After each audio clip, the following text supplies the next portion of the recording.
All right, guys, let's jump right into it. So here we go. We've got our work. I've got my workflow set up. I don't know what your workflow looks like. You should have your workflow set up some way. You've seen enough of my tutorials to see how we do this. So let's jump right into it. So the first thing that I need to show you is something new that you haven't learned yet, obviously.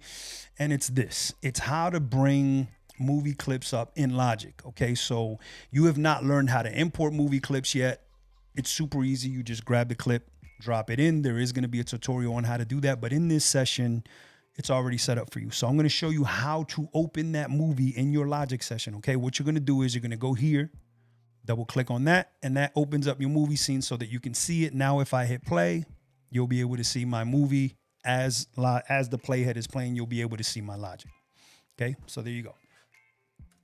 There is another way to do this though. Let's close the movie out. If you go here to where it says movie and you double click on the graphic, there's your video. Okay, so let's get started. Let's look. I'm just going to go, I'm going to put a cycle bar to what? What is this measure? Yeah, here we go. So like 1.3. I'm going to hit play. And then this is our movie scene.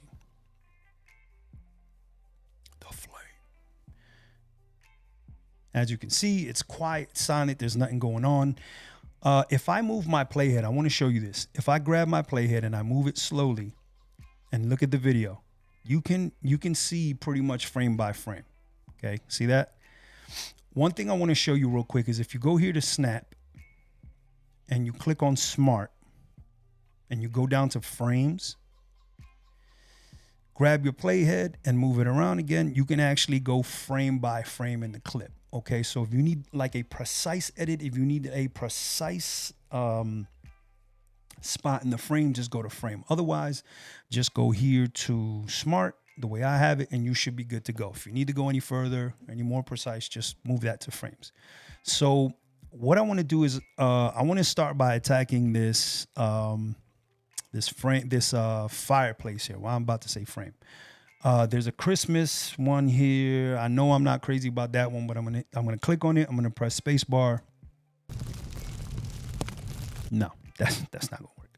So we're not using that one. All right, I'm telling you that right now. Go to the second fireplace. That one is labeled fireplace SFX1. Let's play that one. I actually like that. Let's see the next one.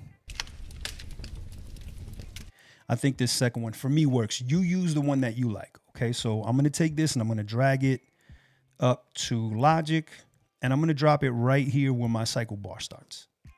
Now look, I don't know if you remember how to do the trimming, but I'm going to re-teach you how to do the trimming so that we can cut all of the silence out of the front of that sample. Okay, so what we're going to do is we're going to go to this fireplace. Now, you may choose a different one that may not have this issue, but if you choose this one, we need to cut out all the silence. And instead of trying to do it manually, all you have to do is hold control, click on the region, and then you're going to go down to where it says trim, and you're going to go down to where it says trim region, start to next transient. Click on that. See, and that just got rid of all the quiet stuff. So you don't have to worry about trying to be precise with that. Logic does it for you. The next thing I want to do is, I don't know where I want to put this flame, but I want you to see something. If I grab this region, right, the sound effect, and I drag across, look at the frame, look at the video. You see that? So you're able to drop this sound into the frame exactly where you want to drop it in so that you can sync it, right? Right now we're learning Foley, we're learning how to sync audio. So I don't know, there's a couple ways to do this. This is unrehearsed. I'm doing this off the cuff for the first time. Let's see. Okay, so what if we start by, right, when the image comes in. So let's drop that fire right there, right? And then I'm going to leave my cycle where it is and I'm going to hit play.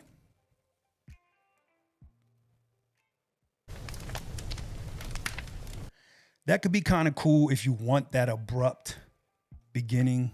I'm going to try something here. I don't know. Let's see.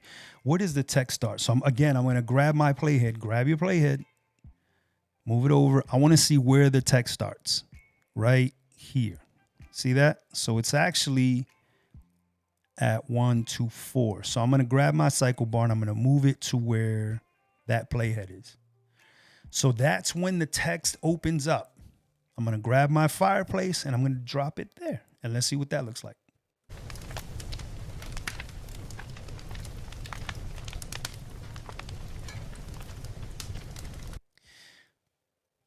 Oh, okay. Here's an idea. Let's see. Let's grab a fade tool. TA, you know how to do this already. I'm going to grab this fade tool and I'm going to drag it to 5. Measure 5. You see that? Because that, if I grab the playhead again, you see these black lines? See how they're going up and down? So when those black lines go up, they expose the rest of the scene. So I think what I may want to do is use that as a fade. So what I'm going to do is put my playhead at 5 for now. Something new that most of you were not taught. Some of you were taught this because you asked, hey, is there any way to slow down the fade or speed it up? The answer is yes. And I think what we're going to do is do like a slow fade into the entire scene being exposed. So here's what I'm thinking, right?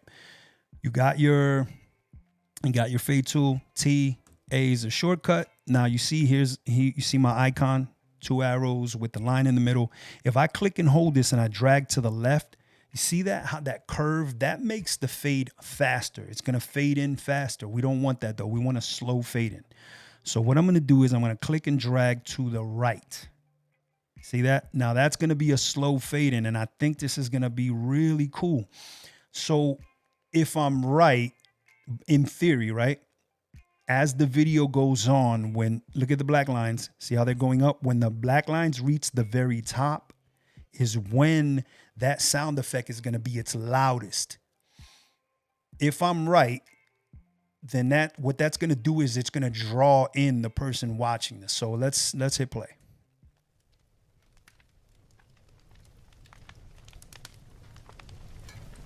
I absolutely love that. Now you see, did you notice if you're listening and looking at those black lines, as those black lines go up, the sound fades up just right when it opens all the way up to expose the scene. Now you have that sound. Guys, go practice this. Go get your intro together. I don't know. I just showed you 2 ways to do it: an abrupt way and a smooth fade in way. Choose how you want to do this. You may decide to do it a completely different way than what I just showed you, but I just showed you 2 techniques. Go do this. Get the intro started. Get your fireplace going, and then come back for the next video. Thanks, guys.